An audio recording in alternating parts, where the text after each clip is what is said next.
বিসমিল্লাহ আলহামদুলিল্লাহ নাহমাদুহু ওয়া নাস্তাইনুহু ওয়া নাস্তাগফিরুহু ওয়া নাউযু বিল্লাহি মিন শুরুরি আনফুসিনা ওয়া মিন সাইয়্যাতি আমালিনা মান ইয়াহদিহিল্লাহু ফালা মুদিল্লা লাহু ওয়া মান ইউদ্লিল ফালা হাদিয়া লাহু ওয়া আশহাদু আল্লা ইলাহা ইল্লাল্লাহু ওয়াহদাহু লা শারীকা লাহু ওয়া আশহাদু আন্না মুহাম্মাদান আবদুহু ওয়া রাসূলুহু আম্মা বা'দ ফাইন্না খায়রাল হাদিসি কিতাবুল্লাহ ওয়া খায়রাল হাদী হাদী মুহাম্মাদিন সাল্লাল্লাহু আলাইহি ওয়াসাল্লাম ওয়া শাররুল উমুরি মুহদাসাতুহা ওয়া কুল্লু মুহদাসাতিন বিদআহ আসসালামু আলাইকুম ওয়া রাহমাতুল্লাহি ওয়া বারাকাতুহু। আমরা বইয়ের শেষ চ্যাপ্টারে আছি, কনক্লুডিং চ্যাপ্টারে, একদম শেষ। এই বইটার নাম আপনারা জানেন, religious extremism in the lives of contemporary Muslims, সমকালীন মুসলিমদের জীবনে ধর্মীয় চরমপন্থা, এটার উপর বইটা। আমরা শেষ চ্যাপ্টারে আছি, আমরা আসলে কনক্লুশন পড়তেছিলাম। তো গতদিন যে পর্যায়ে ছিলাম কনক্লুশনের, সেখান থেকে আপনার 12 নম্বর পয়েন্টে আমরা ছিলাম। 13 নম্বর পয়েন্টটা বোধহয় আমরা টাচ করছিলাম। সেটা ছিল যে ক্রিশ্চিয়ানিটিতে কিছু মানে আপনার এক্সট্রিমিজম বা ফান্ডামেন্টালিজমের কিছু কনসেপ্ট আছে। ফান্ডামেন্টালিজমের কনসেপ্ট কি, যে নিউ ইংল্যান্ড আপনারা জানেন আমেরিকা একটা জায়গা, ওইখানে প্রোটেস্ট্যান্টদের ভিতরে একটা গ্রুপ ছিল, যারা যখন দেখলো যে বাইবেলের সাথে কোরআন মিলে না, বাইবেলের সাথে সায়েন্সের মিল নাই, সায়েন্সের জিনিসগুলাকে বাইবেল কন্ট্রাডিক্ট করে অথবা একেবারেই ভিত্তিহীন হয়ে যায় বাইবেলের জিনিসগুলা, তখন তারা কি বললো যে আমরা লিটারালি নিব এটা, আমরা যা বলছে বাইবেল, আমরা কোনো যুক্তিতর্ক বুঝি না, বাইবেল যেটা বলছে এটাই সত্য, আমরা মানে চোখ বুঝে লিটারালি ওই জিনিসটা নেওয়া। এটা হচ্ছে তাদের কনসেপ্ট অফ ফান্ডামেন্টালিজম। এবং তাদের কনসেপ্ট অফ এক্সট্রিমিজম যেটা ছিল, ওইটা দিয়ে কিন্তু তারা আমাদের উপরও এটা চাপাই দিতে চায়। এই কথাটা উনি বলছেন যে in their study of problem of extremism among Muslims, the Westerners, মানে পশ্চিমা যারা স্কলার্স অথবা অ্যানালিস্ট যারা, proceed from concept of extremism among Christians, ক্রিশ্চিয়ানিটিতে যে ব্যাপারগুলো আছে, এক্সট্রিমিজমের যে কনসেপ্টগুলো আছে, সেইগুলাকেই নিয়ে তারা মুসলমানদেরকে জাজ করতে চাইছে, মুসলমানদেরকে দেখতে চাইছে। এবং তাতে কি হয়েছে, leads them to the statement that literal belief in the Quran and the belief that is in the word and commands of Allah that must be applied is a form of extremism or fundamentalism. তাদেরটার থেকে তারা মনে করতেছে যে আমাদেরটাও same জিনিস, এবং literally বিশ্বাস করলে তারা আমাদেরকে বলতেছে এক্সট্রিমিস্ট বা ফান্ডামেন্টালিস্ট। কিন্তু কথাটা এক না। এই জন্য যে আমাদের লিটারাল বিলিফ আর তাদের লিটারাল বিলিফের ভিতরে তফাৎ আছে। আমাদের লিটারাল বিলিফের ভিতর ডগমা আসবে না, বা সায়েন্সের সাথে বা বাস্তবতার সাথে এস্টাবলিশ ট্রুথ যেগুলো, সেগুলোর সাথে কোনো রকম কন্ট্রাডিকশন আসবে না আমাদের ইসে। কিন্তু তাদের ইসে আসবে। ধরেন ফর এক্সাম্পল, আপনার সূর্য তৈরি করার আগে, মানে যারা খ্রিস্টান থেকে মুসলিম হচ্ছেন তারা বলছেন, এটা আমার কথা না, আমি পরে দেখছি মিলায়, জেনেসিস হচ্ছে প্রথম চ্যাপ্টার ইসের, আপনার ওল্ড টেস্টামেন্টের প্রথম চ্যাপ্টার জেনেসিস, মানে কিভাবে পৃথিবীতে মানুষ আসলো এইটার বর্ণনা যেটা, সেখানে হয়েছে যে সূর্য চন্দ্র তৈরি করার আগে সকাল বিকাল তৈরি করছেন আল্লাহ, এরকম বর্ণনা আছে। তো এইভাবে আব্দুর রহিম গ্রিনের বোধ হয় যে প্রথম পৃষ্ঠার থেকেই কন্ট্রাডিকশন শুরু হয়। আব্দুর রহিম গ্রিনের বোধ একটা এসে আসছে এটা। সুতরাং একজন খ্রিস্টান, সে খ্রিস্টান হইতে গেলে সায়েন্সকে তার একেবারে অস্বীকার করতে হবে, আর সায়েন্টিস্ট হইতে গেলে ক্রিশ্চিয়ানিটিকে একেবারে অস্বীকার করতে হবে। ইসলামে কিন্তু, আমি অ্যাপোলজিটিক হয়ে বলতেছি না, হাকিকত বলতেছি, ইসলামে কিন্তু সেরকম কোনো স্কোপই নাই, সেরকম কোনো ব্যাপারই নেই, সেরকম কোনো স্টেটমেন্টই নেই। আপনি যদি ভালো করে পড়াশোনা করেন আপনি দেখবেন যে যে জন্য মরিস বুখারী তার বাইবেল, কোরআন ও বিজ্ঞান বইতে বলছেন যে উনি একটা আয়াত পান নাই যেটা এস্টাবলিশ কোনো সায়েন্টিফিক ফ্যাক্টকে কন্ট্রাডিক্ট করছে। আপনি পড়ে দেখেন ওটা, উনি কিভাবে বলছেন জিনিসগুলো। কিন্তু তারা যখন আমাদেরকে অ্যাটাক করে, তারা কিন্তু ওইভাবে অ্যাটাক করে যে তাদের মতো করে তারা মনে করে যে আমরা লিটারালিস্ট এবং আমরা ফান্ডামেন্টালিস্ট, ওই সেন্সে যে আমরা কোরআনের আক্ষরিক কথাগুলো নিয়ে আর কোনো সত্যাসত্যের চিন্তা করি না বা এই করি না, সেটা আমরা করি না, সেটা বিশ্বাসের জন্য করি না, ঠিক আছে, কিন্তু আমাদের আসলে করার প্রয়োজনও নাই, যেটা তাদের হয়েছে। এখানে একটা বড় ডিফারেন্স আছে। কিন্তু আমাদের কোনো একটা সত্য জিনিসকে, ধরেন এটা রাতকে রাত এবং দিনকে দিন না বলে অন্য কিছু বলার দরকার নাই, যেভাবে তাদের দরকার হয়েছে। তাদের এরকম বহু কন্ট্রাডিকশন আছে, যে জন্য তাদেরকে এটা করতে হয়েছে। যেমন খ্রিস্টান জেনোলজি অনুযায়ী পৃথিবীর জন্ম 10,000 বছর আগে, বা মানুষের বয়স মাত্র 10,000 বছর, which is not true, তাই না? আমরা জানি পৃথিবীর জন্ম কত, 4.5 to 5 বিলিয়ন ইয়ার্স, মানে 500 কোটি বছর আগে। বিলিয়ন মানে 1 বিলিয়ন তো 1 কোটি, ধরেন 500 কোটি বছর আগে পৃথিবীর জন্ম, কিন্তু খ্রিস্টান বিশেষ মতো মাত্র 10,000 বছর আগে জন্ম। তো আপনি কি করবেন? আইদার আপনি সায়েন্সকে একেবারে চোখ কান বুঝে বলবেন আমি সায়েন্স মানি না, বা সায়েন্সের প্রতি আমার কোনো নেই, আমি সায়েন্সের কোনো ধারণাই না, অথবা আপনাকে কি বলতে হবে যে অথবা তাকে কি বলতে হবে, আইদার বলতে হবে সায়েন্স মানি না, অথবা বলতে হবে খ্রিস্টানিটি মানি না, অথবা বলতে হবে আমি চোখ বুঝা এখানে যা লেখা আছে সেটাই করবো। যেটা নিয়ে আমি একটা ডকুমেন্টারি দেখলাম কয়েকদিন আগে, যে একজন ওই কোন স্টেটটা আমি ভুলে গেছি, মাঝামাঝি কোনো ক্যারোলাইনা ফেরোলাইনা ওইসব জায়গায় কোথাও হবে, একটা স্কুলের কমিটিতে একজন আসছেন ক্রিয়েশনিস্ট, মানে উনি বলছেন যে ডারউইনিজম পড়াইতে হলে পাশাপাশি এটা পড়াইতে হবে, ক্রিয়েশনিস্ট যে চিন্তা।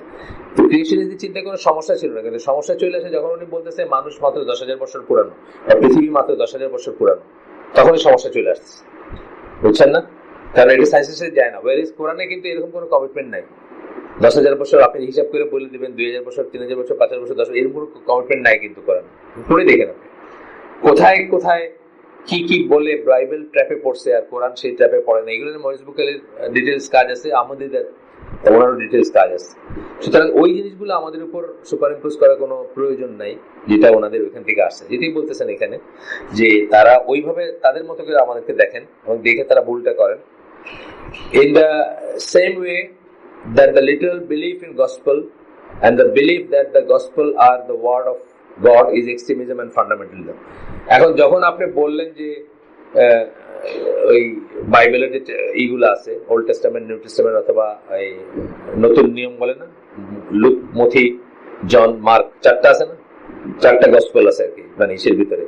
বাইবেল তো দুইটা ভাগে, একটা বাইবেল যখন নেবেন দুইটা ভাগে ভাগ করা। ওল্ড টেস্টামেন্ট মানে হচ্ছে তোরার অংশ বিশেষ আর কি, বা মুসা আলাইহিস সালাম বা ওনাদের জিনিসপত্র। আর নিউ টেস্টামেন্টে আসলে চারটাই, লুক, ম্যাথিউ, মার্ক এবং জন। এই চারজনের বর্ণনায় ঈসা আলাইহিস সালামের সময়টা বা তার তিনি কি করলেন না করলেন বিস্তর ফারাক আছে, বিস্তরই আছে। এখন যেটা হচ্ছে যে আপনি যদি ওয়ার্ড অফ গডই বলেন তাহলে 10,000 বছর পৃথিবীর বয়স তো মিথ্যা হয়ে গেল। আপনি যদি বলেন ওই কথা, এই সমস্যাটা তাদের আছে, এই সমস্যাটা আমাদের নাই। কিন্তু তারা কিন্তু ওইটাকেই আমাদের উপর ই করেন। আমরা যখন বলি যে আমরা কোরআন ইমপ্লিমেন্ট করতে চাই, তখন তারা ব্যাপারটাকে দেখেন যে তাইলে আমরা বলতেছি যে 10,000 বছর পুরান পৃথিবী আর, মানে এইটাকে আপনি যদি ইমপ্লিমেন্ট করতে চান যে সেন্সটা আসবে সেটা, তো ওইটা ঠিক না, বলতেছেন যে এটা মিলে না বা এটা তাদের করা উচিত না, তারা ভুল করেন। 14 নম্বর পয়েন্ট হচ্ছে there are numerous manifestation of extremism in the contemporary lives of Muslims. I have been able to, মানে এক্সট্রিমিজম কত ভাবে দেখা দেয়, কত কত কি বলবো, কত ফিল্ডে আছে মানুষের জীবনের, কত সাইডে আছে এক্সট্রিমিজম, কত কিছুতে আছে, এইটাকে উনি এখানে 30টা পয়েন্ট করছেন, সব আলোচনা করছেন, এগুলো হয়ে গেছে আলোচনা সব।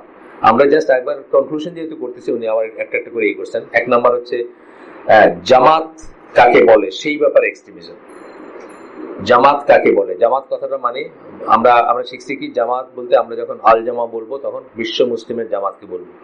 আইসিডি কে একটা জামাত ধরে এটার একবার একটা নিয়ম করে, এটার গঠনতন্ত্র করে, এটার এই কইরা, বুঝছেন না, যেগুলো দেশে দেশে করে সেটা না। জামাত কথাটা নিয়ে এক্সট্রিমিজম। 2 নম্বর হচ্ছে জামাতের প্রতি আনুগত্য নিয়ে এক্সট্রিমিজম। আনুগত্য কতটুকু, আল্লাহ আনুগত্য বাইরে কোনো আনুগত্য হবে না। আপনার যদি কোনো জায়গায় জামাতের প্রতি আনুগত্য এমন হয়ে যায় যেটা আপনার আল্লাহর রুলকেই চেঞ্জ করে দিচ্ছেন, তাহলে আপনার সমস্যা হয়ে গেল সেটা। আপনি জামাত মানে সমষ্টি মুক্ত হইতে বা একত্রিত হইতে অসুবিধা নাই। ধরেন আমাদের দেশে প্রায় দেখা যায় শ্রীপুর যুব সংঘ, কথার কথা আছে না এরকম জিনিস, এটাও একটা জামাত। জামাত কথা মানে কালেকশন, এটাও একটা জামাত।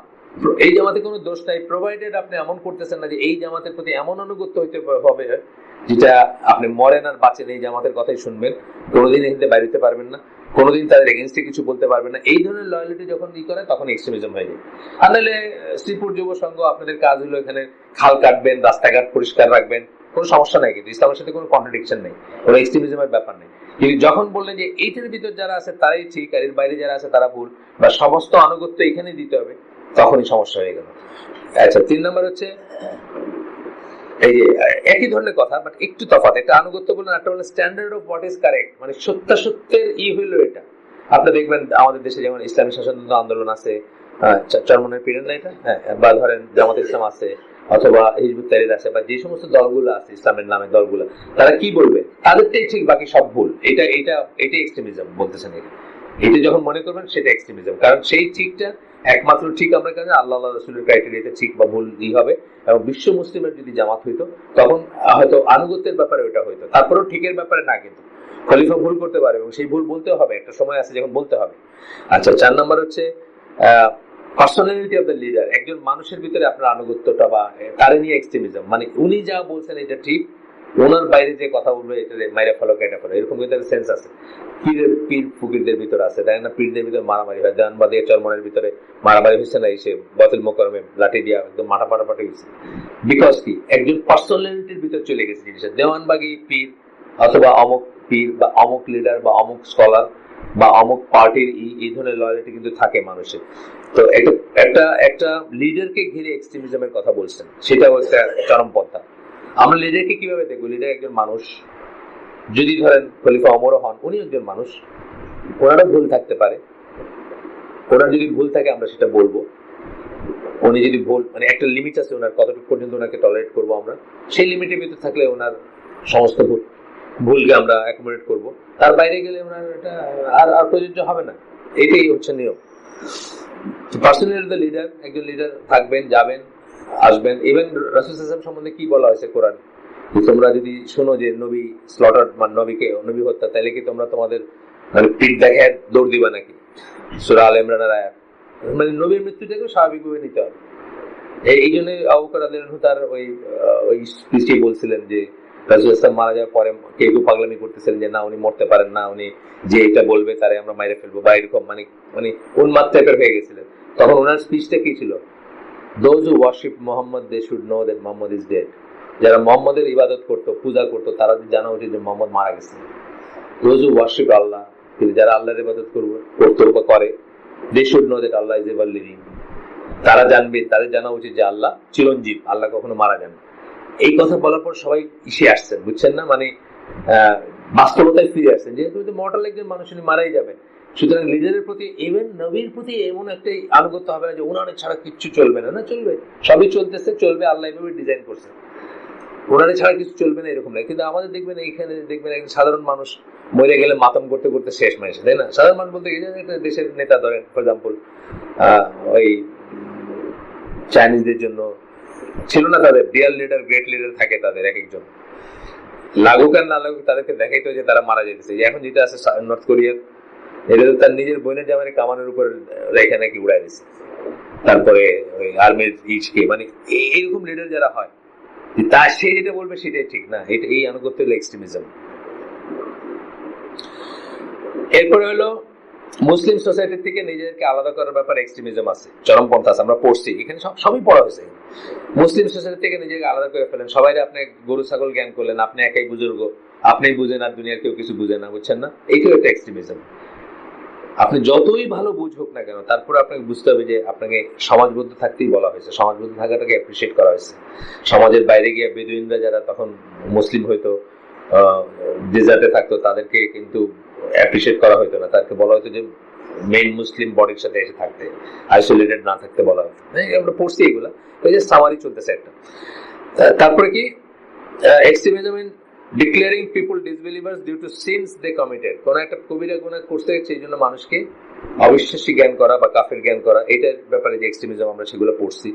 তারপরে হচ্ছে declaration as disbelievers all rulers without exception, মানে মুসলিম দেশগুলোর যে সমস্ত রুলার আছে বা যে কোনো রুলারদেরকে কোনো এক্সেপশন ছাড়া সব রুলারদেরকে কাফের বলে জ্ঞান করা। Who rule not in accord with Allah what Allah reveal, Allah যা নাজিল করছেন তা অনুযায়ী যারা বিচার করে না, এরকম সকল শাসককে ঢালাওভাবে অবিশ্বাসী জ্ঞান করা, এটা এক্সট্রিমিজম, বা এটার ব্যাপারে যে এক্সট্রিমিজম আমরা একটু পড়ছি, চরমপন্থা। Extremism in declaration as disbelievers all followers without exception। এখন তো লিডার গেল, লিডারের পরে হলো রুলারের ফলোয়ার যারা, ধরেন এক্স, আপনি প্রথম, আমি ইজিপ্টের কথাটা বলি কারণ ইজিপ্ট নিয়ে এগুলো শুরু হয়েছিল তার ফিরবা হিজরা দিয়ে। তারা কি করলো, তখনকার তাদের রুলার যে ছিল গামাল আব্দুল নাসের অথবা তারপরে আনোয়ার সাদাত, যেই হোক, মানে ওই সময়টা আর কি, ওই দুঃসময় যেটা, তো নাসিরকে প্রথমে ডিক্লেয়ার করলো যে নাসির ইজ এ কাফের অথবা নাসির ইজ এ ডিসবিলিভার। তারপরে কি হিজ ফলোয়ার্স মানে কি, তার যারা অনুসারী, তাকে যারা লিডার মানতেছে অথবা তার আন্ডারে যারা বসবাস করতেছে, সবাই হলো উইদাউট এক্সেপশন, সবাই হলো আবার disbeliever. Of those rulers who rule not, আল্লাহর আইন দিয়ে যেহেতু ই করে না, শাসন করে না, তাকে যারা ফলো করে তার সবাই হলো ও অবিশ্বাসী, তার সবাই অবিশ্বাসী।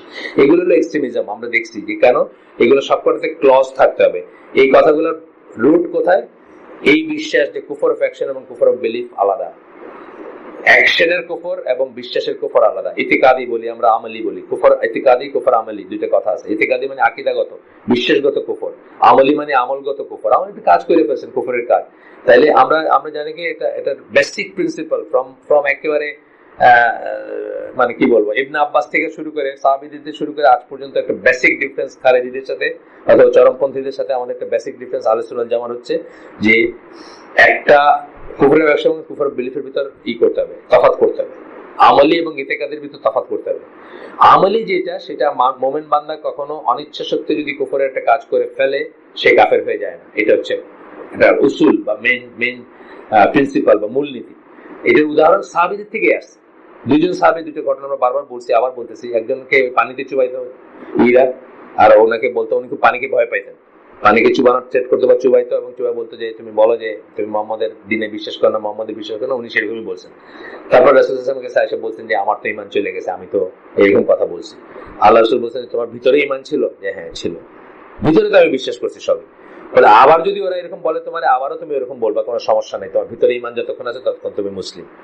অর্থাৎ গান পয়েন্টে বা মৃত্যুর থ্রেটে যদি কেউ একটা কুফরের কথা বলে সে কাফের হয়ে যায় না। এই সাহাবীদের থেকে প্রমাণ। আরেকটা হলো ওই যে আমি বলি প্রায় গাছের ঘটনা, যে হুনাইনের যুদ্ধের সময় সাহাবীরা আল্লাহ রাসূল সাল্লাল্লাহু আলাইহি ওয়াসাল্লামকে বলছেন যে ইয়া রাসূলুল্লাহ, আমরা যখন মুশরিক ছিলাম তখন আমাদের একটা গাছ ছিল, এই গাছটাতে আমরা অস্ত্র ঝুলাই রাখলে আমাদের সৌভাগ্য আসতো। এখন তো আমরা সে বিশ্বাস করি না, কিন্তু আপনি তাহলে আমাদের জন্য একটা ইসলামী গাছ ঠিক করে দেন আর কি, যেটাতে অস্ত্র ঝুলাই রাখলে আমাদের সৌভাগ্য আসবে। তখন আল্লাহ রাসূল সাল্লাল্লাহু আলাইহি ওয়াসাল্লাম তাদের কি বলছেন, তোমরা তো মুসার উম্মতের মতো হয়ে গেলা। মুসার উম্মতেরা তার কাছে ডিমান্ড করছিল যে আমাদের একটা মূর্তি ঠিক করে দেন যেটা আমরা পূজা করবো। তোমরা একই কথা বললা, আরেকভাবে বললা। কিন্তু আল্লাহ রাসূল সাল্লাল্লাহু আলাইহি ওয়াসাল্লাম তাদেরকে কিন্তু অবিশ্বাসী বলেন নাই। তাই কি এটা অজ্ঞতা বশত, বুঝ নাই দেখে একটা কথা বলে ফেলছেন। রাসূল সাল্লাল্লাহু আলাইহি ওয়াসাল্লাম যখনই বলছেন তারা লজ্জিত হয়ে গেছেন, বাস শেষ, চ্যাপ্টার শেষ। কিন্তু আজকালকার এক্সট্রিমিস্ট যারা, চরমপন্থী যারা, জেএমবি হোক আর যেগুলাই আছে আর কি, যেগুলো আইস জেএমবি যেগুলো বলেন, তারা মানুষের কুফরের ফ্যাকশন এবং কুফরের বিলিফের কোনো তফাৎ করে না। বুঝছেন না? বুঝছেন তো কথাটা? আমাদের মেথোডোলজি কি? আমাদের মেথোডোলজি হচ্ছে যে কুফরের কাজ যদি করেও কেউ, প্রথম কথা হলো এটা আমাদের সাবজেক্ট না, গণমানুষের সাবজেক্ট না। কে কাফের, কে মুশরিক, কে মুসলিম, এটা বিচার করা গণমানুষের সাবজেক্ট না। একজন মানুষ যতক্ষণ মুসলিম বলতেছে আমরা তাকে মুসলিম জ্ঞান করবো, প্রথম কথা এটা। এটা হলো স্টেটের কথা বা জাজদের কথা বা কাজীদের কথা। কাজীরা তারা বা মুফতি যারা, তারা ডিসাইড করবেন। এটা হচ্ছে প্রথম শেষ। মানে আমাদের জন্য দুশ্চিন্তার কোনো কারণ নেই। তার কাউকে কাফের বানায় আমাদের কোনো লাভ নেই। আমরা জান্নাতে একটা 1 ডিগ্রি উপরে যেতে পারবো এরকম কোনো দলিল কেউ দেন নাই এখন পর্যন্ত একজনকে কাফের বানায়। আচ্ছা, দ্বিতীয় কথা হচ্ছে যে কুফরের অ্যাকশন, কুফরের বিলিফ, এটা ওনারা জাজ করবেন কিভাবে? ওনারা জিজ্ঞেস করবেন ডাইকা যে ভাই আপনি যে কাজটা, এই যে রাসূল সাল্লাল্লাহু আলাইহি ওয়াসাল্লাম যেমন বললেন যে তোমরা তো মুসার উম্মতের মতো একটা কাজ করলো, ওনাকে লজ্জিত হয়ে গেলেন, শেষ চ্যাপ্টার। ঠিক একইভাবে আপনি বলবেন যদি একটা কুফরের অ্যাকশন দেখেন কোথাও, কেউ যদি দেখে যে ভাই এই কাজটা তো ঠিক না, এটা কিন্তু ইসলাম থেকে বাইরে হয়ে যায় মানুষ, তখন উনি চিন্তা করেন এইভাবে তো কোনো চিন্তা করিনি। এরকম অনেক কাজ আছে। আমি বুড়ে মানুষের সাথে একটা হালাকা করতেছি এখন, ওই যে সব বয়স্ক মানুষ 60+ সব ওই ইসে আপনার উত্তরা 11 নম্বর সেক্টরের মসজিদে ওই রাত্রে সোমবার করে 1 সোমবার বাদ দিয়ে যাই ঈশার নামাজের পরে। ওনাদেরকে ইমান বিনষ্টকারী বিষয়গুলো আমি বলতেছি। আমি বুঝছি যে ওনারা অনেকে সারপ্রাইজ, যে এটা নিয়ে জীবনে চিন্তাই করেন নাই। জানা তো পরের কথা, ওনারা চিন্তাও করেন নাই কখনো যে এটা এক্সিস্ট করে। তো এরকম ভাবে আপনি বলবেন যে ভাই এটা কিন্তু এরকম, অ্যাকশন যখন দেখলেন, তারপরে যদি তুমি ইনসিস্টেন্টলি বলে যে না ওনার ওই বিশ্বাসী বা ওই কাজই ঠিক আছে, তখন ওনার থেকে আলাদা থাকবেন। কিন্তু তারপরেও আপনার কাফের বলার কোনো দরকার নেই, কারণ এটা আপনার কাজ না, এটা অন্য মানুষের কাজ। কিন্তু আপনি তার থেকে আলাদা থাকতে পারেন, তার সাথে সাবধানে মুআমালাত করতে পারেন বা করতে পারেন। আচ্ছা, এরপরে হলো ফরওয়ার্ডদের কথা, রুলারদের কথা গেল, ফরওয়ার্ডদের কথা গেল। তাকফির কথাটা এখান থেকে, তাকফিরি কথাটা এখান থেকে আসে। যারা মানে একজনকে কাফের বলে, সে তাকেই এই কাফের বলাটাকে তাকফির বলি আমরা, আর যারা ওইটাকে এই করে তাকে তাকফিরি বলি আমরা। আর ওইভাবে এই দলটার নাম ছিল তাকফির ওয়া হিজরা, যেটার কথা বললাম মিশরের। আচ্ছা, এরপরে বলতেছেন extremism in declaring those outside the jamaat to be disbelievers. এখানে চরম কথা যে একটা জামাতে আপনি আছেন, যেটা বললাম যে আপনার তাকফির ওয়া হিজরা মনে করতে যে তাদের জামাতের বাইরে সবাই কাফের। পুরা দেশ ইজিপ্ট, মুসলমানদের দেশ, সবাই অমুসলিম, সবাই কাফের, সবাই অবিশ্বাসী, কারণ তারা তাদের জামাতে নাই। এটা মানে বড় ধরনের এক্সট্রিমিজম, এটা বড় ধরনের। এটা শুধুমাত্র আল্লাহ রাসূলের আন্ডারে যে আল আল জামা ছিল, সেটার বাইরে যারা, তাদেরকে আপনি বলতে পারতেন যে সেটার বাইরে কোনো মুসলিম থাকতে পারে না, পারে না। আল্লাহ রাসূল বেঁচে আছেন, তার আন্ডারে যে জামাতটা আছে তার বাইরে কোনো মুসলিম থাকতে পারে না। বা ওমর আবু বকরের সময় কথাটা বলা হয়েছে, কিন্তু আলীর বেলায় কিন্তু আর বলা হয়নি। কেন বলা হয়নি আলী রাদিয়াল্লাহু আনহুর সময়? ওই সময় জলিল কদর সাহাবী, মানে যারা বড় সাহাবী, এরকম সাহাবী ছিলেন যিনি কারো বায়াত নেন নাই, দুইটার কোনোটাতেই যান নাই। মুআবিয়া রাদিয়াল্লাহু আনহু বায়াত নেন নাই, আলী রাদিয়াল্লাহু আনহু বায়াত নেন নাই। কেন? উনি ফিকের বেসিকটা বুঝতেন, মানে রুটটা বুঝতেন যে মুসলিমদের দুইজন লিডার হতে পারে না, সুতরাং উনি কারো বায়াত নেন নাই। আব্দুল্লাহ ইবনে ওমরের কথা বলতেছি, উনি কখন বায়াত দিয়েছেন? যখন আলী রাদিয়াল্লাহু আনহু মারা গেছেন, হাসান রাদিয়াল্লাহু আনহু যখন একটা অংশের লিডার, মুআবিয়া একটা অংশের লিডার, শান্তির খাতিরে 6 মাসের মাথায় হাসান রাদিয়াল্লাহু আনহু যখন মুআবিয়া রাদিয়াল্লাহু আনহুর কাছে তার খিলাফার ক্লেম সারেন্ডার করছেন, তখন কি মুসলিম উম্মার একজন লিডার না, কে? মুআবিয়া রাদিয়াল্লাহু আনহু। তার কাছে গিয়ে আব্দুল্লাহ ইবনে ওমর বায়াত নিয়েছেন। তার মানে দেখেন যে আল্লাহ রাসূল সাল্লাল্লাহু আলাইহি ওয়াসাল্লামের সময়ের পরেই এরকম একটা অবস্থা হইতেই পারতো, যখন আমি এই জামাতে আছি কিন্তু বি জামাতে নাই। এখন এই জামাতের সবাই যদি মনে করে বি জামাতের সবাই কাফের, তাহলে কি অবস্থা দাঁড়াবে বল? সেটা মনে করা যাবে না। এটাই বলতেছেন, এটা একটা এক্সট্রিমিজম। এই জামাতের মানুষ বি জামাতের সবাইকে অবিশ্বাসী মনে করতে পারে না।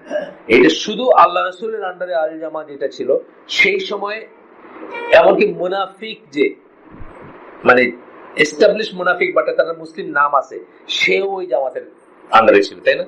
এর বাইরে কোনো মুসলিমের এক্সিস্টেন্স ছিল না। কিন্তু এরপর থেকে নিয়ে অনওয়ার্ড এখন কি আমরা বলতে পারবো যে শ্রীপুর যুব সংঘর ভিতরে যারা আছে তারাই মুসলিম, তার বাইরে সবাই কাফের? বলতে পারবো না। এটা আমরা মনে রাখবো যে এই লাইনটা কিন্তু সব, এগুলো সব আপনি পাবেন, এগুলো সব এই দেশে প্রচলিত আছে, এই দেশে আছে, এগুলো সেক্ট আছে সব। কারণ কারো কাছে নামাজ পড়ে না মানে কি, তারা কি মনে করতেছে? সে ধরেন এমন গ্রুপ আছে যারা তাদের নিজেদের বাইরে কারো পেছনে নামাজ পড়ে না, যে নামাজ পড়ে না মানে কি, তাই মনে করতেছে যে এটা মুসলমানই না, এই জন্য তো নামাজ পড়ে না। আলহামদুলিল্লাহ, আমরা আহলে সুন্নাত জামার পদ্ধতি ফলো করি। আমরা মনে করি যে কোনো জায়গায়, আমি বলছি না আপনাদের গল্প বলছি, আমি তখন যা চাকরি করতাম, আমার ক্যাপ্টেনটা ছিল সিঙ্গাপুরিয়ান অস্ট্রেলিয়ান, মানে সিঙ্গাপুরিয়ান অরিজিনালি, এখন অস্ট্রেলিয়ান সিটিজেন, আর তার বউ ছিল সাদা চামড়া অস্ট্রেলিয়ান। তো আমরা একসাথে বেড়াইতে গেছি মালাং বলে একটা জায়গা, আপনার ইন্দোনেশিয়া, মাইক্রোবাসে একটা ইন্দোনেশিয়ান ক্রুর সাথে বেড়াইতে গেছি আমরা। ওই খুব সুন্দর জায়গা, পাহাড়ি জায়গা, আপেল টাপেল হয়। তো হঠাৎ জোহরের সময় আমি একটা থামায়া, গাড়িটা থামায় আমি নামাজ পড়ে আসলাম আর কি।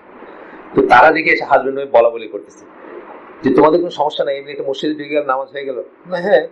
তাহলে আমাদের তো কোন ডিনোমিনেশনের চার্চ, ওটা আগে খবর নিতে হবে, তারপরে ওই মসজিদে গিয়ে ঢুকতে হবে। আমার জন্য আমাদের জন্য দুনিয়ার আল্লাহর জমিন পুরোটাই মসজিদ, কথা আছে না যে পৃথিবীর আল্লাহর জমিন, গোটা পৃথিবী আমাদের মসজিদ। সেজদা, মসজিদ মানে কি? সেজদা যাওয়ার জায়গা। এক্সেপ্ট কয়েকটা আছে, যেমন ধরেন আপনার কসাইখানা, কবরস্থান, কবরের উপরে, এগুলো আছে না, কয়েকটা এক্সেপশন আছে, বাথরুম, পায়খানা, এগুলোর কতগুলো জায়গা আছে। এছাড়া তো সারা দুনিয়া আমাদের মসজিদ, ওপেন মাঠ ঘাট, যেখানে আপনার ইচ্ছা। যে জন্য মুসলিমরা দেখবেন যে গরু চড়াইতে গেলে, ওই আমাদের দেশে গরু চড়াইতে গেলে, ওদের দেশে উট চড়াইতে গেলে, দুইজন আছে, দুইজনেই আজান দিয়ে দুইজনে জামাতে নামাজ পড়তেছে ডেজার্টের মাঝখানে, তাই না? এরপরে আসেন extremism in declaring all those who lived in the claimed Jahili society and do not make hijrah to be disbelievers. এটার চরমপন্থা। এটা দুইটা ভাগ আছে। একটা হচ্ছে যে কাফের দেশে থাকতেছে, আমরা তাদেরকে কি বলি? তাদেরকে বলি যে তারা হারাম কাজ করতেছে, যারা কাফের দেশে সেটেল করে। আহলে সুন্নাত জামাত তাই বলে, কিন্তু এটা বলে না যে তারা কাফের হয়ে গেছে, এটা কিন্তু বলে না। তাদেরকে ডাকে, চলে আসেন, মাইগ্রেট করেন, মাইগ্রেট করা ওয়াজিব, কিন্তু তাদেরকে কাফের জ্ঞান করি না, মুসলিম জ্ঞান করি কিন্তু আমরা। কিন্তু এক্সট্রিমিস্টরা কি করবে? তাদেরকে ঢালাভাবে কাফের বলবে। এটা আমরা পড়ছি, এই আগে পড়ে আসছি। এটা গেল যারা মানে অমুসলিম দেশে থাকে। আর মুসলিম দেশে যখন ধরেন তাকফির বা হিজরা মার্কা দল যখন মুসলিম সোসাইটিকে জাহিলি সোসাইটি বলে এই করলো, তখন ওইখান থেকে বাইরে হয়ে তাদের যে পকেট আছে, ওই পকেটে যে আসবে না তাকেই তারা অবিশ্বাসী জ্ঞান করে। এটা আমরা দেখছি, আগে পড়ছি আমরা এটা নিয়ে।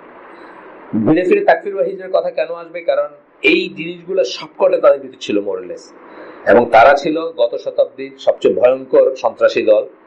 যদিও তারা মানে ডিসমেম্বার্ড বা হয়ে গেছে, মানে টুকরা টুকরা হয়ে গেছে, কোনো অস্তিত্ব নাই, কিন্তু তাদের মানে আকীদা, বিশ্বাস অথবা তাদের অনুসারী কিন্তু এখনো দুনিয়াতে আছে এবং থাকবে।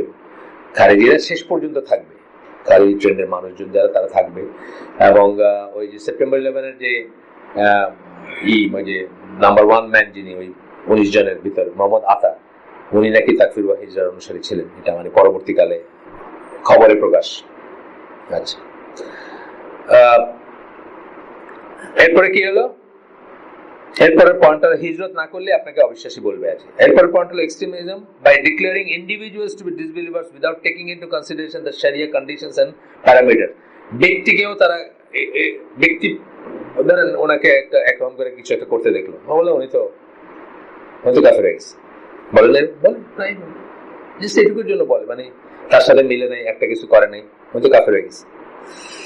আচ্ছা, এরপরে হলো extremism by declaring as disbelievers those who do not declare the people they claim to be disbelievers as being disbelievers। মানে অনেক করে কথা একবার বললাম, ধরেন একটা দল বললো যে আইস যেমন বলতেছে যে সৌদি আলেমরা সব কাফের হয়ে গেছে, এখন আপনি যারে সে কাফের বললো তারে আপনি কাফের বললেন, দেখে আপনি কাফের, বুঝছেন না, বাই এক্সটেনশন আর কি। এগুলো সব চরম পন্থা কিন্তু, এবং এইগুলো আপনার কাজকে অনেক সহজ করে দেয়, দুনিয়াকে ব্ল্যাক এন্ড হোয়াইট করে দেয়। দুনিয়া কিন্তু ব্ল্যাক এন্ড হোয়াইট না, দুনিয়াতে মানে আমরা ওয়ালাল বারার প্রিন্সিপালে কি দেখছি, ওয়ালাল বারা পুরো পৃথিবীর পপুলেশনকে 3 ভাগে ভাগ করে। এক ভাগ হচ্ছে নবীন, সিদ্দিকিন, শুহাদা, সালেহিন। নবীন নবীরা, সিদ্দিকিন সত্যবাদী যারা, শুহাদা শহীদ যারা, সালেহিন সৎকার যারা করেন, তাদেরকে আমরা কি বলি, কখনোই তাদের সমালোচনা করব না, কখনোই তাদেরকে খারাপ বলবো না, অলওয়েজ তাদের জন্য দোয়া করব এবং তাদেরকে ভালো বলে অ্যাকনোলেজ করব। আর একটা গ্রুপ কি, সকল অবিশ্বাসী, কখনোই তাদেরকে বন্ধু হিসাবে গ্রহণ করবো না, ভাই হিসাবে গ্রহণ করবো না, সকল অবিশ্বাসী। মাঝখানে কি থাকলো, আপনার আমার মতো মানুষরা, যাদের খানিকটা ভালো খানিকটা খারাপ, যেটুকু ভালো সেটুকুর জন্য তাকে ভালোবাসবো, যেটুকু খারাপ সেটুকুর জন্য তাকে ঘৃণা করবো বা তাকে এড়াই চলবো, বুঝছেন না। আপনার সাথে আমার খুব খাতির, 90% জিনিস আপনার সাথে মিল, কিন্তু 1% আপনি একদিন বললেন যে আজকে তো আমার বাপের মৃত্যুবার্ষিকী, আপনি একটু আইসেন মিলা দেন, বললাম ভাই আমার মাফ করে দিন, এখানে আপনার সাথে আমি নাই। এটা হলো ওয়ালাল বারার প্রিন্সিপাল। আপনার ভালোটুকুর সাথে আমি ছিলাম, এইটা আপনার ঠিক নয়, এটা সামনে নাই, আমি মাফ করে দিন। কিন্তু ঢালাওভাবে ব্ল্যাক এন্ড হোয়াইট, মানে ওই যে বললাম কাফের, তারা যে কাফের বললেন সেও কাফের, অনওয়ার্ড চলতে থাকে, বুঝছেন না। আচ্ছা, এরপরে পয়েন্টটা হচ্ছে যে extremism by describing the contemporary societies with the attributes of jahiliyya. এখনকার যে সোসাইটি আছে, বাংলাদেশের যে সমাজটা আছে, এটাকে আপনি জাহিলি সোসাইটি বললেন ঢালাওভাবে। আমরা কি জানছি, অ্যাবসলিউট জাহিলিয়াত আর আসবে না কোনোদিন, কারণ কোরআন যেহেতু আছে, এক্সিস্ট করে, মুসলিম যেহেতু কেউ আছে, অ্যাবসলিউট জাহিলিয়াত আর আসবে না, সেটা কোরআনের আগে ছিল। এখন যেটা হবে হ্যাঁ কোন একটা পকেট জাহিলি হতে পারে, কিন্তু বাকিটুক না, বা এই অংশ হইলে ওই অংশ না, কিন্তু পৃথিবীতে অ্যাবসলিউট জাহিলিয়া আর আসবে না কখনো, টিল কিয়ামতের আগ পর্যন্ত। কিয়ামতের আগে একটা সময় আসবে যখন কোরআন হারায় যাবে, ইসলাম হারায় যাবে, তখনকার কথা অন্য, সমস্ত বিশ্বাসীরা মরে যাবে, তখনকার কথা অন্য। তার আগে পর্যন্ত অ্যাবসলিউট জাহিলিয়া আসবে না, পার্শিয়াল জাহিলিয়া হতে পারে, কিন্তু তারা জাহিলি সোসাইটি বলে ঢালাওভাবে যখন মানুষকে এই করে, সেটা এক্সট্রিমিজম। তারপরে হচ্ছে extremism by describing the lands of Muslim today as the lands of kufr. এগুলো হলো ল্যান্ড অফ মুসলিম। বাংলাদেশ সম্বন্ধে আমরা যখন এই চ্যাপ্টারগুলো পড়তেছিলাম তখন বলছি সকল কাউন্টে বাংলাদেশ হচ্ছে land of Islam. Islamic state বলি না, কিন্তু আমি ল্যান্ড অফ ইসলাম বলছি, মুসলিমদের দেশ বলছি সকল কাউন্টে, এবং সকল কাউন্টে আমেরিকা হচ্ছে ল্যান্ড অফ কুফর। আমি কিন্তু বলি নাই, মানে কি বলে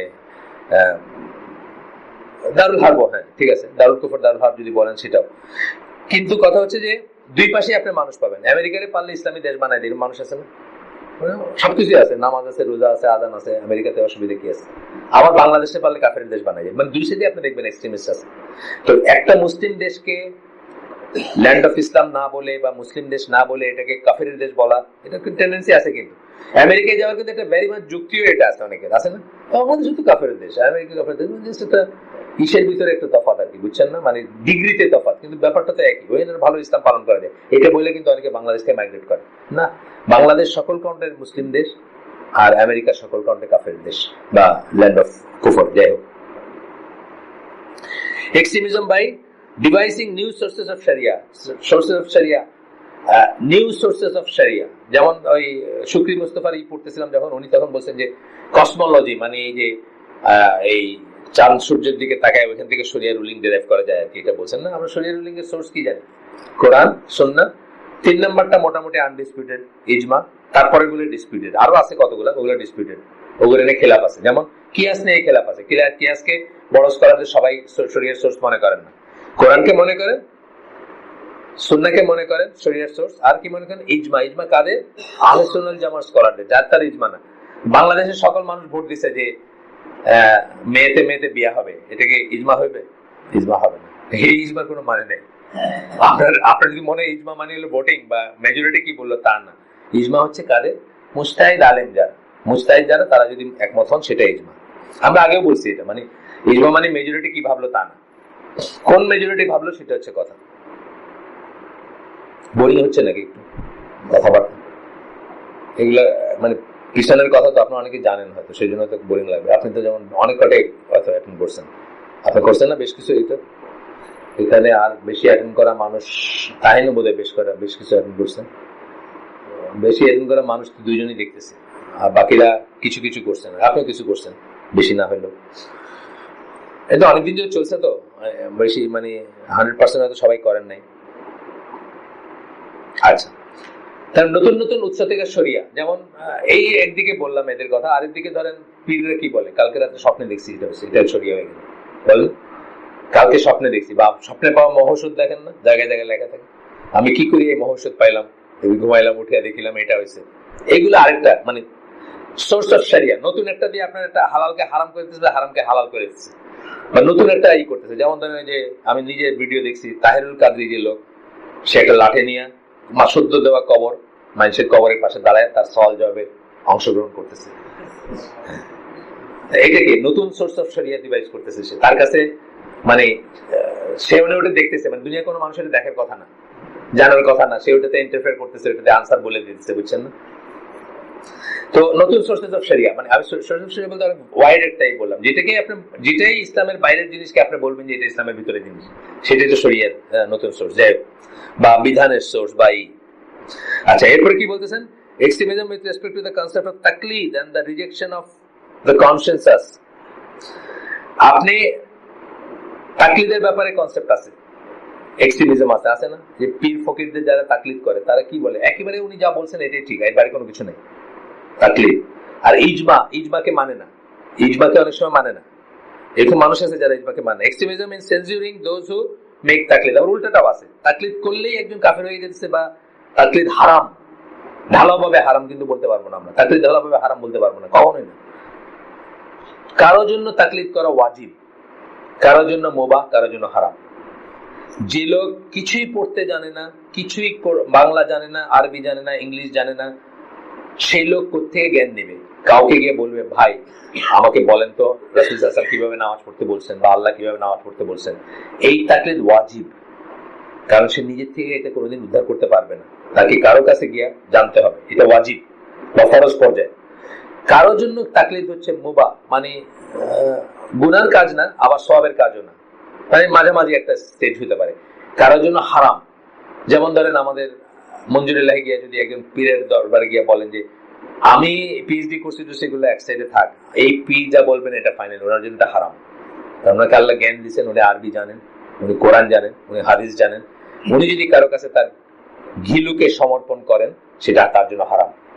তার জন্য ওয়াজিব হচ্ছে ইস্তেহাদ করা, আর হারাম হচ্ছে তাকলিদ করা। ওই লোকের জন্য ওয়াজিব হচ্ছে তাকলিদ করা, হারাম হচ্ছে ইস্তেহাদ করা, কারণ উনি কিছু জানেন না, কোনো ভাষা পড়তে জানেন না, কোনো কোরআন জানেন না, কোনো হাদিস জানেন না, পড়তেও জানেন না, ওনার জন্য ইস্তেহাদ করা হারাম, তাকলিদ করা ওয়াজিব, বুঝছেন না? তাহলে এটা ওয়াইড একটা রেঞ্জ আছে, কোনোটাকেই আপনি করতে পারবেন না, দুই সাইডে এক্সট্রিমিজম আছে। কোনো মানুষ বলে সবাইকে ইস্তেহাদ করতে হবে, নিজে নিজে বুঝতে হবে সব, কোনো মানুষ বলে সবাইকে তাকলিদ করতে হবে, দুই সাইডেই কিন্তু এক্সট্রিমিজম আছে। আমরা আহলে সুন্নাত জামাত কি মাঝখানে আমাদের অবস্থান, কাউকে কাউকে তাকলিদ করতে হইতে পারে, এটা খোলাই থাক, আপনি সবাই বসেন, অসুবিধা নেই। কাউকে কাউকে তাকলিদ করতে হইতে পারে, কাউকে কাউকে ইস্তেহাদ করতে হতে পারে। তবে আল্লাহ আপনার কাছে কি চান, রাসূল আপনার কাছে কি চান? আল্লাহ এবং রাসূল চান যে আপনি পড়াশোনা করবেন, আপনি যতটুকু পারেন বোঝার চেষ্টা করবেন, মানে ইজতিহাদটা চান আপনার কাছে। কেন চান? ইজতিহাদ হচ্ছে টুয়ার্ডস জ্ঞান, টুয়ার্ডস ইকরা, প্রথম শব্দ যে কোরআনের, ওইটা সাপোর্ট করে ইজতিহাদ, বা ওইটা আপনাকে ইজতিহাদের পথে নিয়ে যায়। তাইলে ইসলাম কোনটা প্রেফার করবে একজন মানুষের জন্য? দুটার ভিতরে ইজতিহাদের লাইনটা প্রেফার করবে, অর্থাৎ জ্ঞানের লাইনটা প্রেফার করবে। আপনি অজ্ঞান থাকবেন বা মূর্খ থাকবেন, এটা ইসলাম চায় না। ইসলাম চায় আপনি জ্ঞান অর্জন করেন, সবটুকু না পারেন, যতটুকু পারেন করেন, হ্যাঁ, সেটা চাবে। দুটোর ভিতরে কোনটা প্রেফারেবল যদি বলেন, একজন মানুষ তার জীবনকে সেট করবে কোনটার উপর, সে কি একজন মঞ্জুরের কাছে বসে বলবে স্যার আপনি যা বলেন সেটাই, আমি আর পড়াশোনা করে কি লাভ? না, এটা ইসলাম চায় না। ইসলাম চায় আপনি তথাপি পড়াশোনা করবেন, হ্যাঁ আপনি মানেন, আলেম মানলেন, এই স্টেট অফ আলেম, এদের কথা আমি শুনি, তথাপি পড়াশোনা করবেন, করে আপনি একটা নিজের ডিসিশনে যাবেন। এইখানে আমাদের যে মাত্র 4 জন আলেম হালকা করেন, তাদেরও নামাজ নিয়ে, হজ নিয়ে, জাকাত নিয়ে, ফরজ নিয়ে তাদের ভিতরে খিলাফ আছে। আমাদের এইসব আলেমদের ভিতরে খিলাফ আছে। এই আলেমদের ভিতরে কেউ মনে করবেন এটা হইলে হয় না, এটা হইলে হয়, ওটা হইলে হয় না, ওটা হইলে, আপনি কি করবেন? আপনার যদি পড়াশোনা থাকে তখন আপনি দুটোকে কম্পেয়ার করতে পারবেন।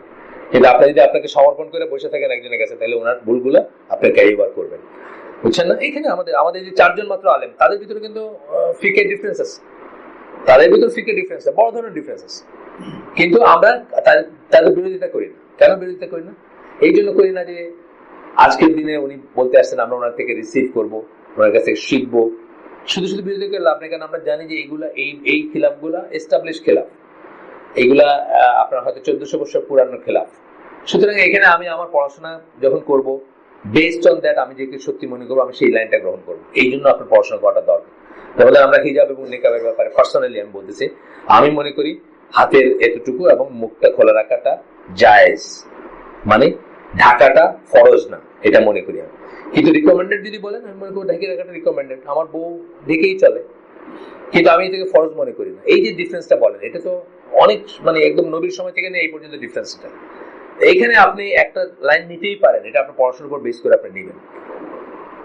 তবে এখানে ব্যাপার হচ্ছে যে অন্যকে ছোট করে দেখবেন না।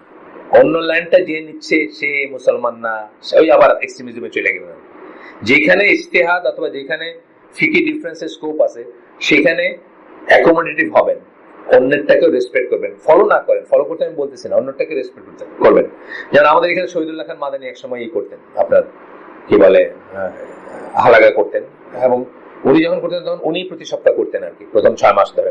আইসিডি যখন হয় 2008-এর কথা আমি বলতেছি, উনি একটা ফিক ফলো করেন, আমরা সেটা করি না।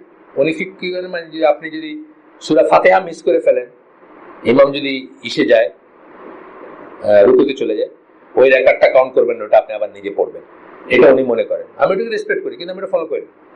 আমি কিন্তু এই আমাদের বাকি 4 জন এখানে যারা আছেন, সবাই মনে বলবেন যে আপনি রুকুতে গিয়ে পাইলে ওই রেকর্ডটা হবে, আমি ওটা ফলো করি। কিন্তু এই ডিফারেন্স থাকতেই পারে, এই ডিফারেন্সের জন্য আমরা এক্সট্রিম হব না, মানে শহীদুল্লাহ খান মাদানী সবকিছু বাদ, অথবা উনি বলবেন না যে এনামূলকে সবকিছু বাদ, না, এটা বুঝছেন না ব্যাপারটা কি বলছি? আচ্ছা, এরপরে গেল ইজতিহাদের ব্যাপারে। Extremism by requiring all people to make ijtihad, মানে এটা একটা এক্সট্রিমিজম। যদি আপনি বলেন সবাই ইজতিহাদ করতে হবে, না, সবাই করবে না ইজতিহাদ, ইজতিহাদ সবার জন্য না।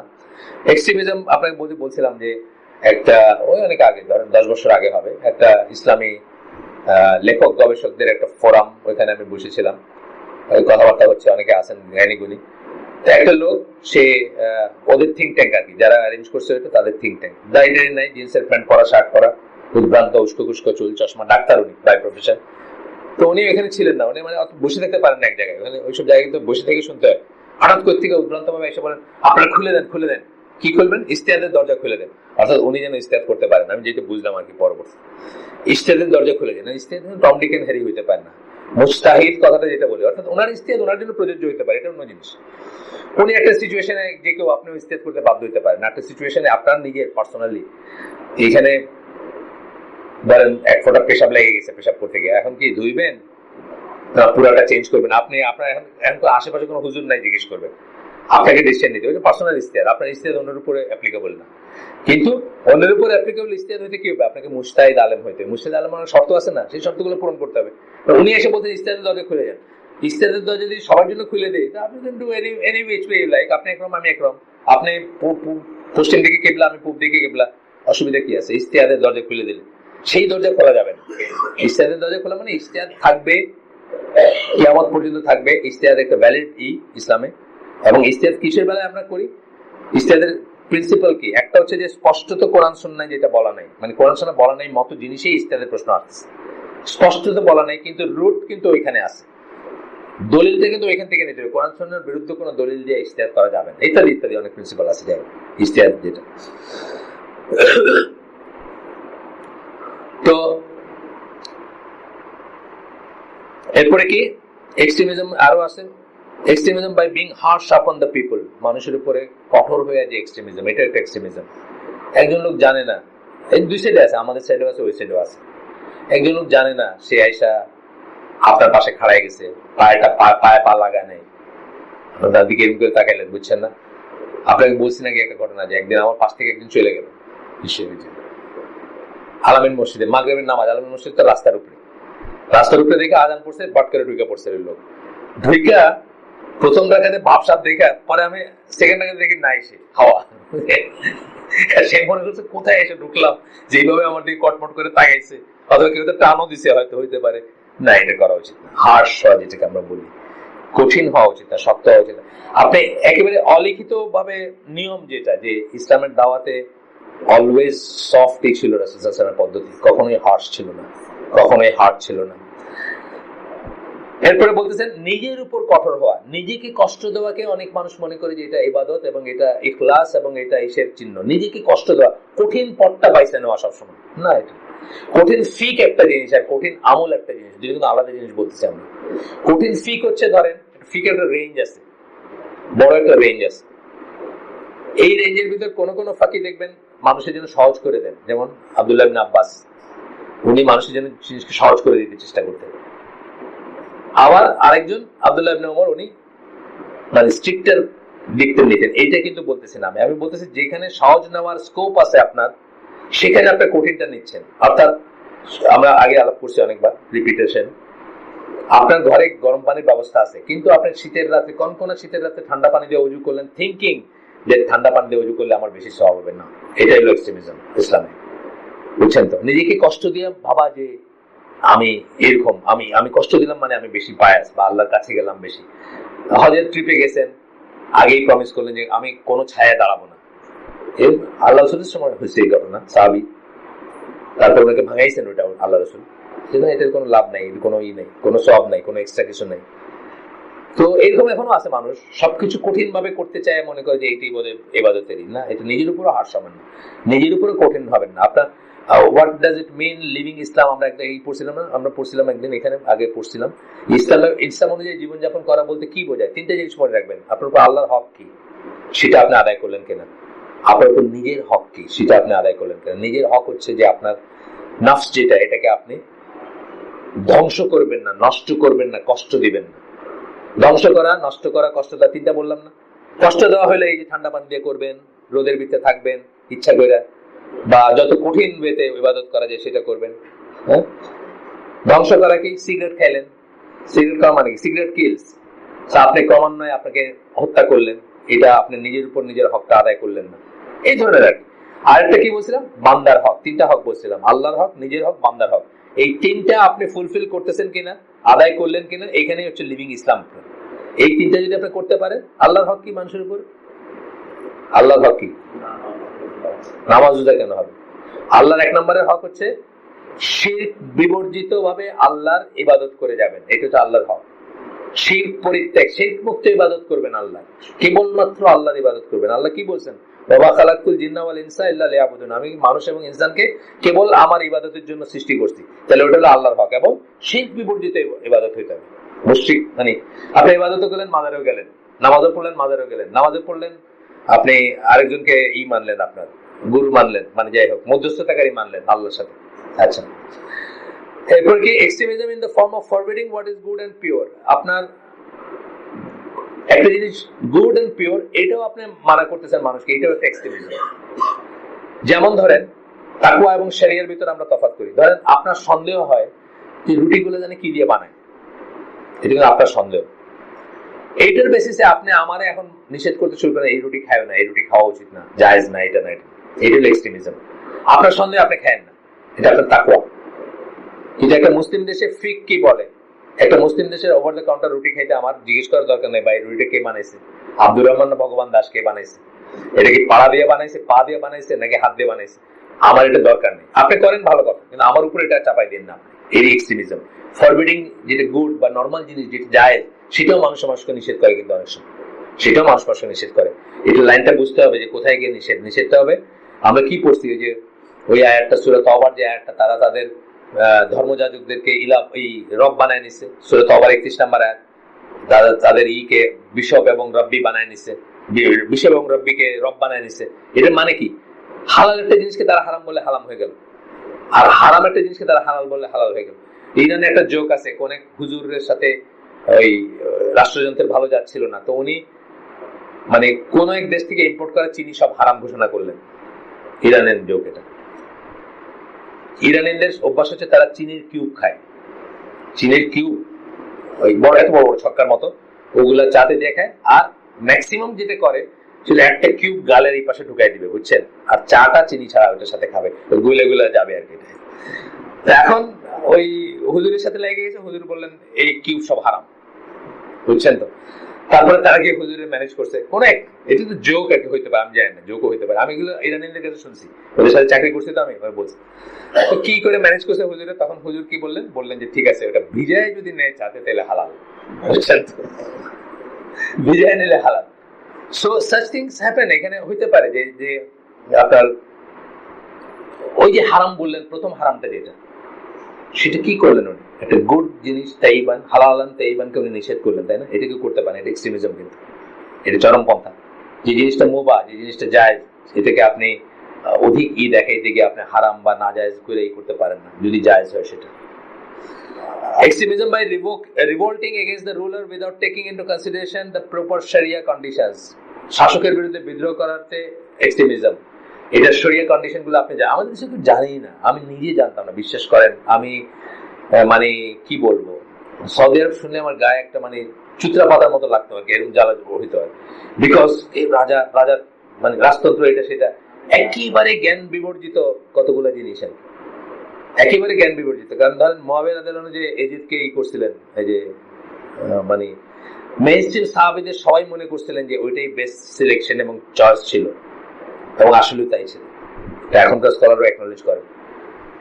কিন্তু ওই যে আমাদের আমাদের জিন্দাবাদের রাজনীতি দেখে আমরা বড় হয়েছি, আমাদের পাকিস্তানি আমলে যাদের জন্ম তারা কয়টা কু দেখছেন বলেন, ইস্কন্দর মির্জার কু, আইয়ুব খানের কু, ইয়াহিয়া খানের কু, কু কু আর কুই চলছে পুরো। সুতরাং আমাদের ওই মেন্টালিটি আছে যে যখন ইচ্ছে তখন খাড়ায় শাসককে মেরে ফেলতে পারলেই হইল।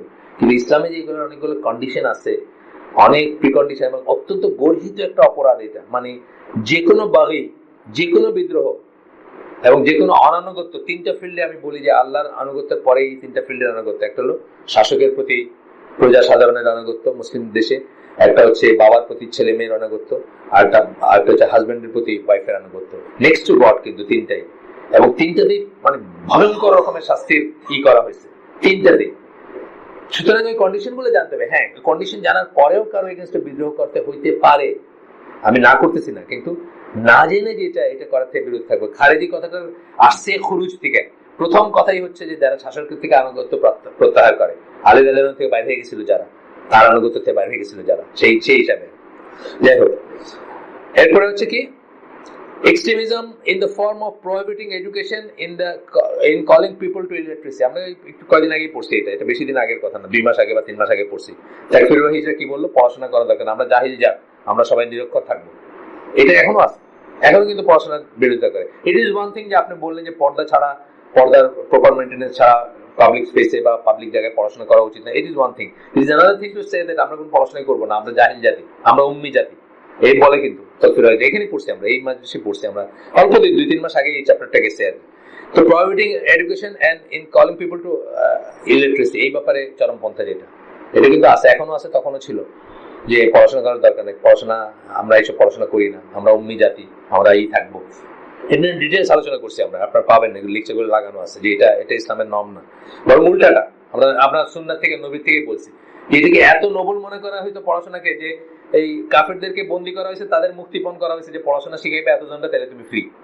যে মুক্তিপণ দিতে পারে না, যার নাই, যার আত্মীয় স্বজন নাই, যার টাকা নাই, তাকে কি বলা হয়েছিল বদর যুদ্ধের পরে, তুমি এতজনটা পড়াশোনা শিখাইবে, তোমার ছেড়ে দেওয়া হবে। তার পড়াশোনাটাকে অলওয়েজ নোবেল ধরা হয়েছে। যে ওমর রাদিয়াল্লাহু আনহুর সাথে উপর রাগ করে রাসূল সাল্লাল্লাহু আলাইহি ওয়াসাল্লাম লাল হয়ে গেছেন বিকজ উনি তাওরাত পড়ছিলেন, সেই নবী অন্য মানুষকে পারমিট করছেন হিব্রু শিখতে, সো দ্যাট আমরা তারা কি বলে, তাদের কিতাবে কি বলে, এটা বিচার করতে পারি। তার মানে জ্ঞানকে অলওয়েজ অ্যাপ্রিশিয়েট করা হয়েছে, প্রয়োজনীয় জ্ঞানকে। ইয়েস, অপ্রয়োজনীয় জ্ঞানকে এখন ওই এখান থেকে 500 আলোক বৎসর দূরে একটা পালসার থেকে কতটুকু আলোক বিকিরিত হচ্ছে, এটা মাইপা আপনি জীবন কাটাই দিবেন, এই জ্ঞানকে ইউজলেস জ্ঞান মনে করে ইসলাম। এই জ্ঞানকে হয়তো ডিসকারেজ করা হয়েছে, কিন্তু প্রয়োজনীয় জ্ঞান যেটা, আমাদের স্কলাররা বলেন ইঞ্জিনিয়ার হওয়া, ডাক্তার হওয়া ফরজে কিফায়া, মানে একটা লিমিটেড অ্যামাউন্ট অফ মানুষ যদি না হয়, আপনার এগুলো চলবে নাকি? আপনার ফ্যান চলবে, লাইট চলবে, ট্রেন চলবে, প্লেন চলবে, চলবে না, বন্ধ হয়ে যাবে।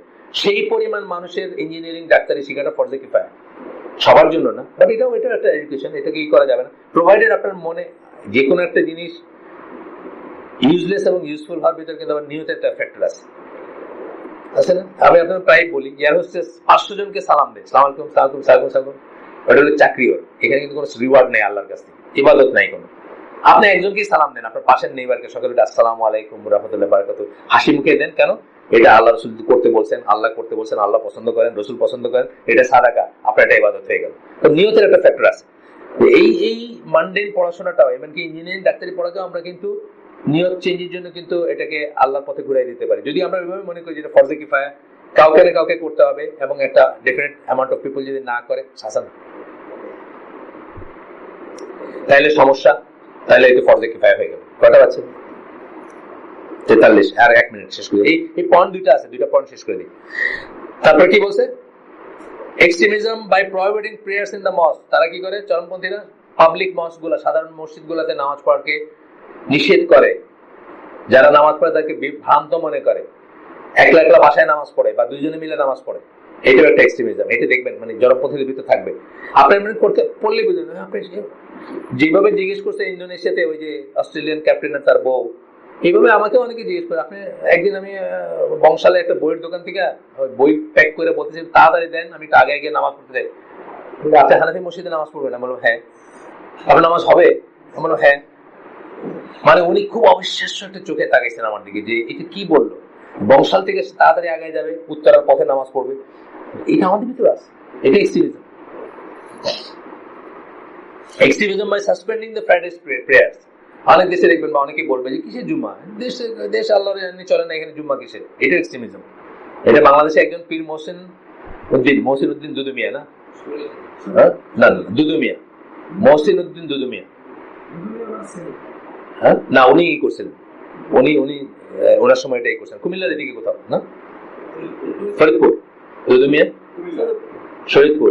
আচ্ছা, উনি ওনার সময়কার কথা, এটা তো আমরা হিস্ট্রি বইতে পড়ছি যে জুমা নিষেধ করছিল, বা এখনো অনেকে বলবে জুমার নামাজ কি পড়ে, এই দেশে জুমার নামাজ পড়বে। হ্যাঁ হ্যাঁ না, ঠিক না। কেন আমেরিকায় জুমার নামাজ পড়ে না? আমেরিকায় পড়ে, কানাডায় পড়ে, সবখানে পড়ে, জাপানে পড়ে, কোরিয়ায় পড়ে।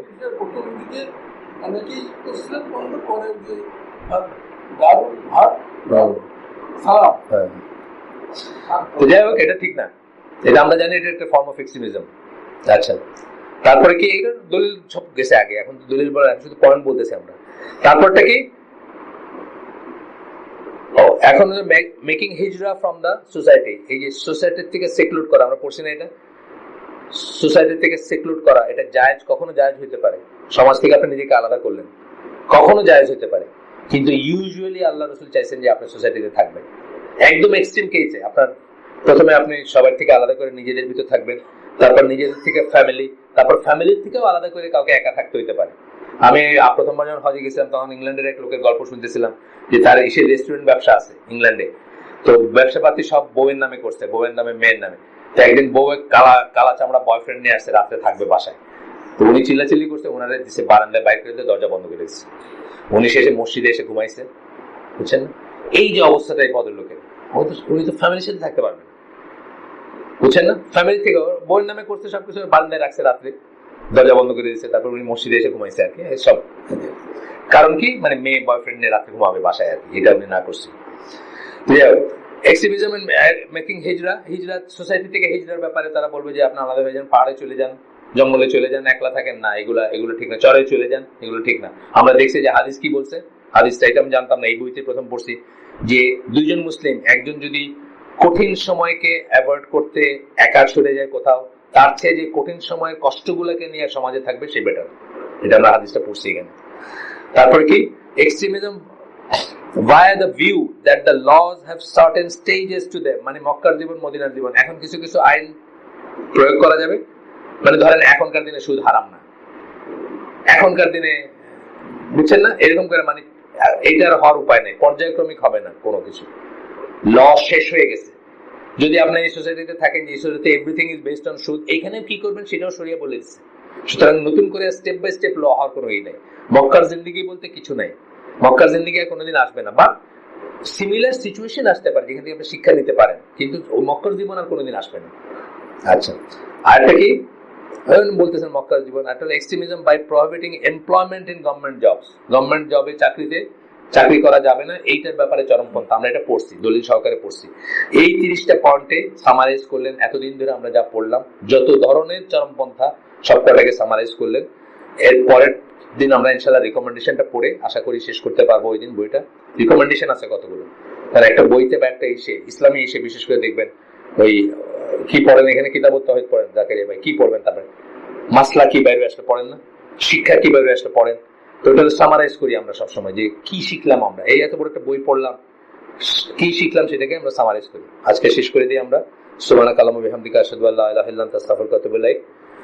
এই আমরা যে শুনলাম তার ভিতরে যদি উপকারী কিছু থাকে সমস্ত প্রশংসা আল্লাহ, এবং আমরা তার উপর আমল করার চেষ্টা করবো। আর মানে অনিষ্টকারী কিছু থাকলে সমস্ত ব্যর্থতা আমার, এবং সেটা শয়তানের পক্ষ থেকে। আল্লাহ আমাদেরকে আমল করার তৌফিক দেন। আসসালামু আলাইকুম ওয়া রাহমাতুল্লাহি ওয়া বারাকাতুহু।